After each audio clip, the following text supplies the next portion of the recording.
90%, maybe even 95% of people will look at a deal and go, can't do it for whatever reason. And I like to look at a deal and ask the question, how can I do this deal? So this is the last deal that I want to show you today. So fair market value at the time that this deal was put together within the last year was $345, and I found a investor to purchase it for $324. Okay, so that meant that they needed to put down, okay, so this one's a little bit different because, and I'll show you. It meant that they needed to put down $64,000 upfront plus closing costs. In addition to that, I got them to put in another $24,000 to do rentals on the property that I looked after, and they also paid me an acquisition fee. So that meant that they're putting in $101,000. Now, what's cool about this deal is, long story short, they purchased it for $324.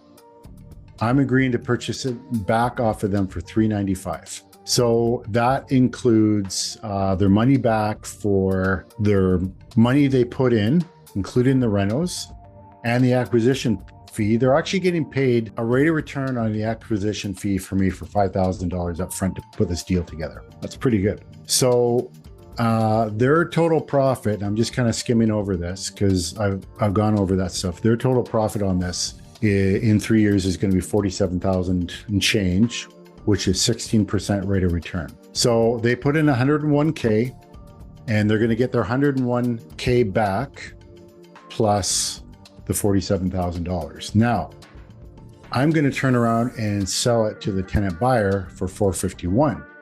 So that means my approximate cash that I'm getting out of this deal is $56,000 approximately. This is a good deal.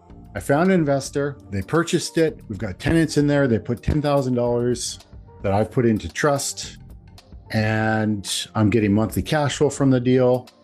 The investor is getting $1,950 a month. I'm getting approximately $2,400 a month. So there's a cool twist to this deal that I want to tell you, but I want to make sure that we cover the basics first. And this is what I love about creative real estate investing, is that what 90%, maybe even 95% of people will look at a deal and go, can't do it for whatever reason. And I like to look at a deal and ask the question, how can I do this deal? Okay, so what I want to tell you about this deal that's interesting is that this house has actually been in my portfolio for, prior to this, a number of years. We had a tenant buyer in this property. They put down $20,000, and they kept failing, and I kept extending their contract for probably just too long. So I had an owner on the property who had originally purchased the property, and things were going good for the owner.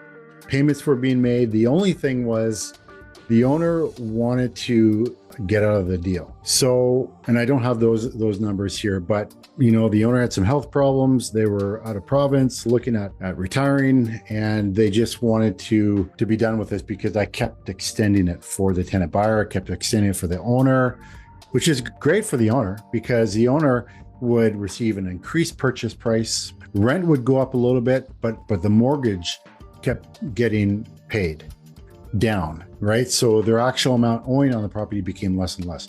So for the original owner, it was a win. They just wanted to be done with it. They were not full-time real estate investors. They had done 3 of these deals with me. The other 2 had finished successfully. They wanted to just wrap this one up. So what am I going to do with this property? The tenants actually stopped paying rent, and they said they're going to move out. It was all amicable. I worked well with them. Very nice people. We tried so hard to get them into it. Anyways, they ended up moving out. It needed a bunch of repairs, all that sort of stuff. So enter in this pro forma that you see here. Enter in investor B on this deal. And so investor B purchases at $324. I get them to front the rental costs of approximately $25,000. So what did I do with that? Let's see here. All new bathrooms, all new flooring, paint. There's a lot of holes in the walls. They had young kids, roof, bunch of stuff. And so that was part of that. And they also paid me the $5,000 acquisition fee. So I made money on this deal each month, but now I wasn't going to make my profit at the end because the house was worth more than this, but I needed to sell it at a decent enough price to get a new investor. So I did that. But I did, I got the $20,000 up front. I got several years, which that was not refunded back to the tenant buyer. Plus I got, 5 or so years of $400 a month cash flow from the deal initially. So now with this new deal, I found a tenant buyer. I think I told you 10,000. That goes into trust, and I'm getting monthly cash flow from it. But I got the $5,000 for putting the deal together. So there's an awesome example of a rent-own deal that didn't go as planned. The tenant buyer didn't qualify in the end. They ended up moving on from the property. And, that was not a fun process. No one likes taking money from people. And, the amount of follow-up I had to do with these clients was exhaustive, but to get the deal done well, because I'm looking after the investors' property and their deal, and I want to make profit for myself as well. So I just turned this property around. I repackaged it to a new investor and did the deal that way. So we basically started over again, and it's now a new win-win-win, right? So my old investor's out. It wasn't a win for the old tenant buyers because they could never get their credit back up, and we did so many things to help them.